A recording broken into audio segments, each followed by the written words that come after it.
All right, let's talk Seattle Seahawks. Fresh off a really solid Week 2 victory, this Seahawks squad looks to build off the momentum as we get deeper into the season, of course. But lost in the noise of the week to week is the Seattle Seahawks quietly made a really smart move. I mean, they outsmarted a lot of people. A lot of talking heads said the Seahawks got this one wrong. Well, based on some new information, up to this point, the Seattle Seahawks, led by, of course, Mike McDonald and John Schneider at GM, they got it right. We'll get into all that data in just 1 second. But first, I'm Nick, and this is Saturday Morning Inspection.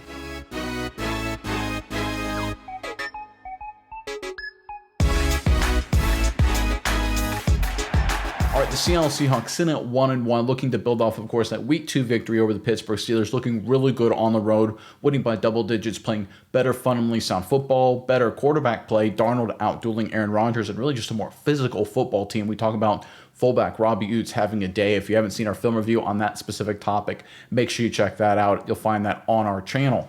But the reality is with the Seattle Seahawks, the story of the season is going to be the juxtaposition between the Seattle Seahawks with quarterback Sam Darnold and the Las Vegas Raiders, who in their quarterback, former Seattle Seahawk Geno Smith. When the Seahawks traded Geno Smith to the Raiders and the Seattle Seahawks got a third-round pick in return, a lot of people gave the Raiders an A+.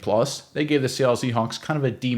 So when they added Sam Darnold to the fold, they maybe upgraded that to like a C. They said, okay, they moved off a really quality guy in Geno Smith, but got a big downgrade in Sam Darnold. Again, that's what the experts were saying, the so-called experts. Well, so far through 2 weeks, based on the data and the eye test, it's the Seattle Seahawks who got it right, and there's some concern right now when it comes to the Las Vegas Raiders. Let's pull up some data here to highlight exactly what I'm talking about.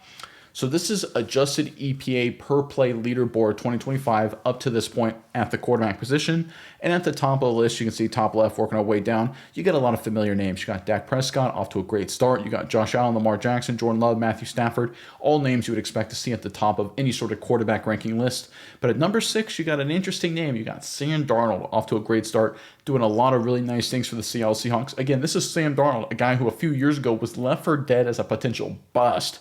Goes, of course, last season under Kevin O'Connell to the Minnesota Vikings, does some really good things there, kind of falters late, has a rough playoff game. So a lot of people said, okay, that was an anomaly. That was Kevin O'Connell being a genius offensive mind, saving Sam Darnold for most of the season. But eventually he got figured out. He goes to Seattle Seahawks. And a lot of people, again, the so-called talking heads say, listen, what are the Seattle Seahawks doing? What is John Schneider thinking trading for or trading away Geno Smith and bringing in Sam Darnold, right? Darnold was the guy. The only reason he was good last year was because of Kevin O'Connell and Justin Jefferson. He goes to the Seattle Seahawks, and there's no DK Metcalf. Yeah, there's JSN, but no DK Metcalf. He's going to have a lot of issues. Turns out not the case so far based on the data, and the eye test has been good as well.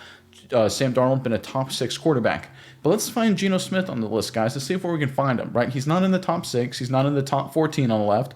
All right, let's go over there and look at the right. Where do you see Geno Smith? All the way on the bottom right. He is the 30th, according to this data point, rated quarterback in the National Football League. Again, Geno Smith, I'm not saying he's a bad player. He has a lot of good moments. He had some good moments for the Seattle Seahawks over the past 2 seasons.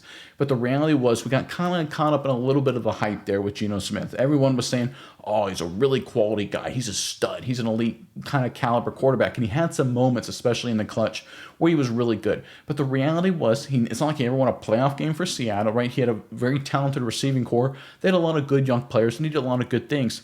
But he's not necessarily, obviously, an elite caliber quarterback. So the Seattle Seahawks intelligently move off of him, get a third-round pick in return. They draft a developmental guy, Jalen Milroe, and then they turn to another veteran, Sam Darnold, and they say, listen, in the context of our scheme with our players, you can do just as good as Geno Smith did with us. And up to this point, Sam Darnold is doing even better. Now, I know a lot of people may look at this and say, look, this is one set of data, right? What does this even mean, right? Is this cherry picked? Did you find the one analytics that showed Sam Darnold significantly better than Geno Smith? I didn't, guys. There's a lot of data points pointing to it. In fact, let's pull up the PFF grades of the top 10 quarterbacks right now, again, courtesy of PFF, Pro Football Focus. And you can see Sam Darnold, number 3 in pass grade right now in the National Football League with an 85.7 overall grade. Only Matthew Stafford and Dak Prescott are higher, and he's surrounded by some really good guys, right? Jordan Love, Josh Allen, Joe Burrow, right? Justin Herbert, all the usual cast of characters. You notice Geno Smith not in the top 10, guys. I'll give you a little hint. He's not in the top 15. He's not in the top 20. He's not in the top 25. He's not in the top 30. He's 33rd, 32nd, something like that in the National Football League per PFF passing grade. Now, is PFF gospel truth? Not necessarily, but it's a good data point. And when you compare it to this leaderboard right here, and that kind of aggregates a bunch of different data points, you could say here, all right, this backs up what we're seeing. Sam Darnold, really darn good. Geno Smith, not doing so hot up to this point. What does that mean for the Seattle Seahawks going forward? It means they clearly, in my opinion, and honestly the data backs this up, they won the trade and they pulled off a massive steal. One of the things when it comes to evaluating whether someone won a trade or lost a trade is how much value did you get in return with what you lost, right? If you gave up an A player and you got some draft picks and all you got in return was, say, a B player, a net B player, you lost that trade. Very rarely does a team, give up a quality quarterback, which, Smith, I still think he is. His numbers are bad. I think he'll improve. I still think he's a quality guy. But very rarely does a team trade away a quality quarterback and come out on top of the trade immediately, right? Usually it takes a few years to figure it out. Right now, the Seattle Seahawks are the clear, undeniable winners of the trade. And it's not just performance on the field. It's also when it comes to the dollars. Remember, the NFL salary cap business, salary cap matters. Let's go ahead and pull up this chart right here. This is showcasing the top cap hits at the quarterback position in the National Football League. And you can work down the list here. You can see them all. Of course, you got the regular cast of characters: Prescott, Burrow, Allen, Jordan Love, Lawrence, Tagovailoa, Goff, Purdy, Justin Herbert, working away all the way down to the last two there. You have Geno Smith on an average per year basis making $4 million per year than Sam Darnold is right there. You can see Sam Darnold 7 years, also Geno Smith's younger. So the Seattle Seahawks got younger, they got cheaper, and they got significantly better, and they got a draft pick in return, a third-round selection, to get Jalen Milroe, who could potentially become a quality starter. And even if Jalen Milroe himself doesn't become a quality starter, the fact is draft picks are fungible. The more draft picks you get, you can use one pick on a safe player and be aggressive on a guy like Milroe. So before, maybe they would have felt they had to get Milroe and lose out on a safe player in a different part of the draft. So again, draft capital is fungible. It's one of those things where the more draft picks you have, it changes your strategy and allows you to be more flexible. That's what the Seattle Seahawks got. They got draft capital, they got draft flexibility, they got cheaper, they got younger, and here's the crazy part, they got better. And I know it's only through 2 games, but everything we've seen from Sam Darnold and everything we've seen from Geno Smith from the Raiders' perspective looks like this is not an aberration for both of those guys. I think Geno Smith will play a little bit better, but I don't think Sam Darnold will play much worse. He's been playing good, smart, fundamental football. The structure around him is pretty good. The Seahawks' pass protection has gotten better. This is an offense with Sam Darnold that can be very, very good this season. I think a lot of people are sleeping on the Seattle Seahawks right now. I think they're poised to make a heck of a run, especially with the emergence of Sam Darnold. Again, proving his doubters wrong. It wasn't Kevin O'Connell in Minnesota. The Seattle Seahawks believed they could get that Darnold that was there with the Vikings, now in the Pacific Northwest, and they got it done. Seahawks, John Schneider, Mike McDonald looking really, really smart here. All right, we got more to talk when it comes to Seattle Seahawks, but first, Seahawks fans, in the comment section below, we're talking about the quarterback position. We're talking about Sam Darnold. Let me ask you this. Who is the most underrated quarterback in Seattle Seahawks history? This is kind of a trick question, right? Because there's been a lot of really good ones. Wilson, Hasselbeck, Zorn, right? You can go down the list here. But who's a guy who maybe was a backup, maybe just came in short order a game or two and pulled out a miracle win or something like that? Who's an underrated guy in Seattle Seahawks history at the quarterback position?